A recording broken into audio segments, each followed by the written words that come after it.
Version 13 made two changes to the Sword and Shield. The first fixed an issue when trying to do a round slash after a rising slash. Apparently beforehand you could unintentionally perform either lateral slash or shield attack instead, which I can't ever recall this ever being an issue for myself, but if this was indeed an issue for you, then good news, it has been fixed. Now the second change to the Sword and Shield is quite significant. If you've been following my channel for a while, then you already know how I felt about Destroyer Oil. I was skeptical of it ever since its reveal, used it in the game and it was terrible. I even showed how much of a joke dealing 20% more part damage does throughout an entire hunt. And that's still true even now. However, version 13 added an additional effect to Destroyer Oil. Applying Destroyer Oil now also restores some sharpness. More specifically, Destroyer Oil now restores 20 hits of sharpness, and it occurs during the last part of the animation when you swipe your sword across your shield.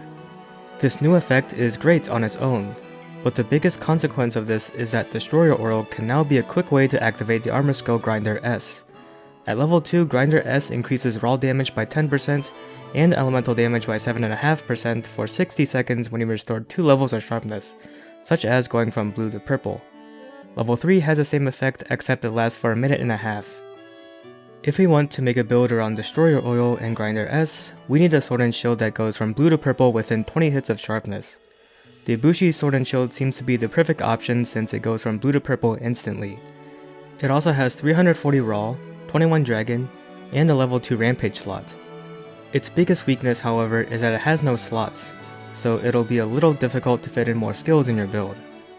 The other option for a Destroyer Oil build would be the Lucent Snargakuko Sword and Shield. It has 340 raw, 11 poisoned, a level 4 slot, and a level 2 slot. However, it has 10 hits of white between a blue and purple this time compared to the Ibushi Sword and Shield, which had 0 hits of white, and it only has a level 1 rampage slot, meaning you'll have to upgrade that when curious crafting. Of course, I will be testing out different builds using the two weapons I just mentioned, and I will report back in a future video, but for now we can at least conclude that this update turned Destroyer Oil from one of the worst Dokkan attacks in the game to something worth using now. That is all I have for this brief video. If there's anything you want to add, leave a comment down below, like this video if you enjoyed it, subscribe if you aren't already subscribed, and I'll see you next time.